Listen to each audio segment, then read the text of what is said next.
सीख जो जीवन बदल दे। एक राजा था जिसका नाम रामधन था। उसके जीवन में सभी सुख थे। राज्य का काम काज भी ऐशो आराम से चल रहे थे। राजा के नैतिक गुणों के कारण प्रजा भी बहुत प्रसन्न थी, और जिस राज्य में प्रजा खुश रहती है वहाँ की आर्थिक व्यवस्था भी दुरुस्त होती है। इस प्रकार हर क्षेत्र में राज्य का प्रभाव अच्छा था।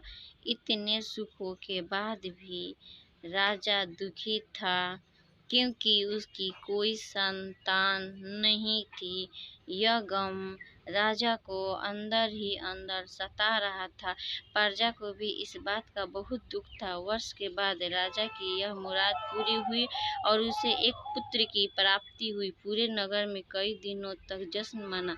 नागरिकों को राजमहल में दावत दी गई। राजा की इस खुशी में प्रजा भी झूम रही थी। समय बीतता जा रहा था। राजकुमार का नाम नंद सिंह रखा गया। पूजा पाठ एवं इंतजार के बाद राजा को संतान प्राप्त हुई थी, इसलिए उन्हें बड़े लाड प्यार से रखा जाता था। लेकिन अति किसी बात की अच्छी नहीं होती।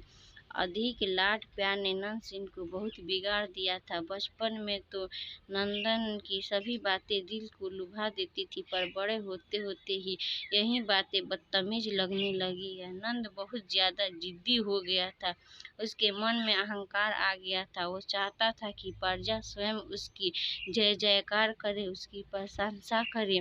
उसकी बात ना सुनने पर वो कोहराम मचा देता था। बेचारे सैनिक को तो वो पैरों की जूती ही समझता था। आए दिन उसका प्रकोप प्रजा पर उतरने लगा था।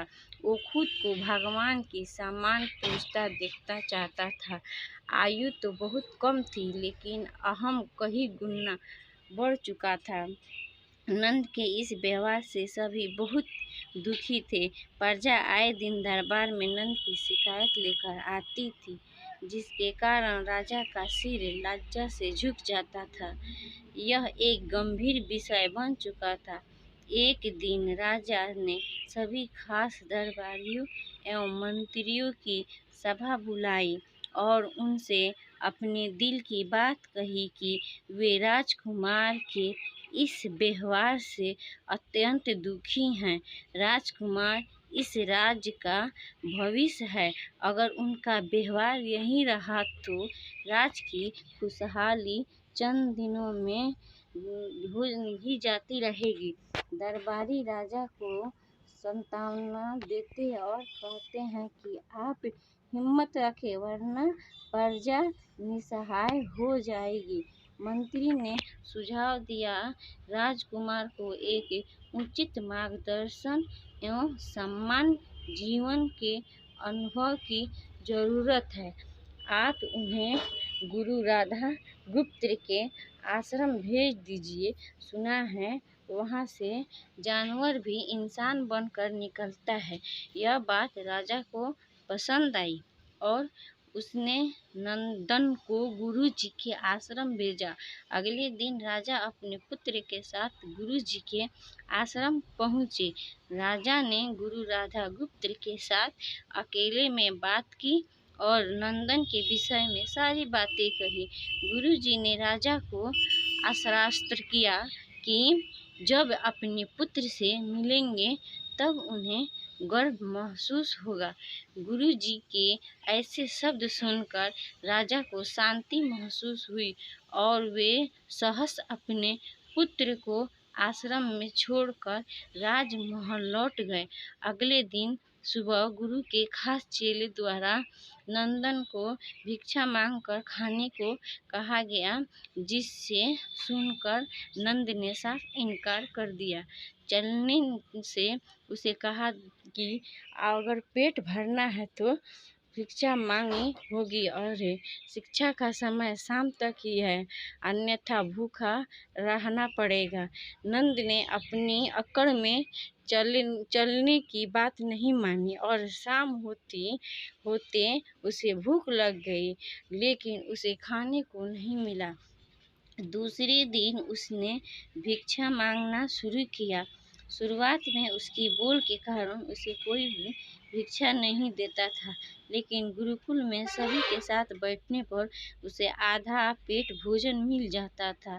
धीरे धीरे उसे मीठी बोले का महत्व समझ आने लगा और करीब 1 महीने बाद नंदन को भरपेट भोजन मिला, जिसके बाद उसके व्यवहार में बहुत से परिवर्तन आए। इसी तरह गुरुकुल के सभी नियमों ने राजकुमार में बहुत से परिवर्तन किए, जिससे राधा गुप्त जी भी समझ रहे थे।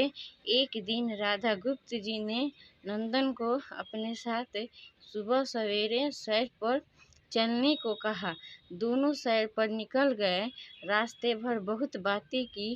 गुरुजी ने नंदन से कहा कि तुम बहुत बुद्धिमान हो और तुम में बहुत अधिक ऊर्जा है, जिसका तुम्हें सही दिशा में उपयोग करना चाहिए।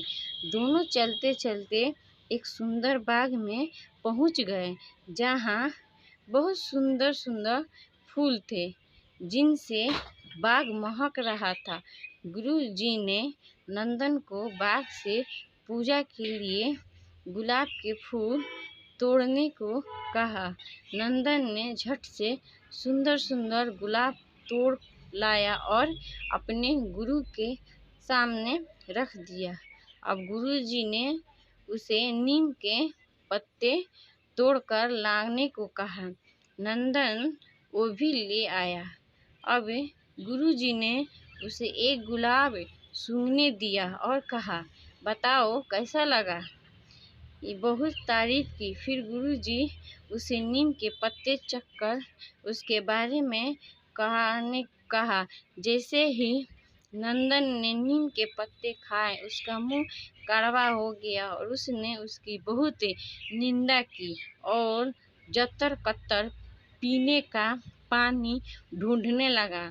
नंदन की यह दशा देख गुरुजी मुस्कुरा रहे थे। पानी पीने के बाद नंदन को राहत मिली। फिर उसने गुरुजी से हंसने का कारण पूछा।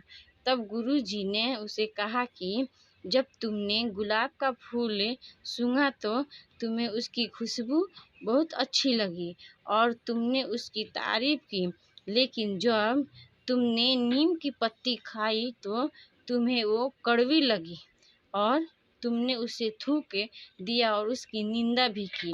गुरुजी से नंदन को समझाया, जिससे प्रकार तुम्हें जो अच्छा लगता है तुम उसकी तारीफ करते हो, उसी प्रकार प्रजा भी जिसमें गुण होती है उसकी प्रशंसा करती है। अगर तुम उनके साथ दुर्व्यवहार करोगे और उनसे प्रशंसा की उम्मीद रखोगे तो वो यह कभी दिल से नहीं कर पाएंगे। इस प्रकार जहाँ गुण होते हैं वहाँ प्रशंसा होती है। नंदन को सभी बातें विस्तार से समझ आ जाती है और वो अपने महल लौट जाता है। नंदन में बहुत परिवर्तन आता है और वो बाद में एक सफल राजा बन जाता है।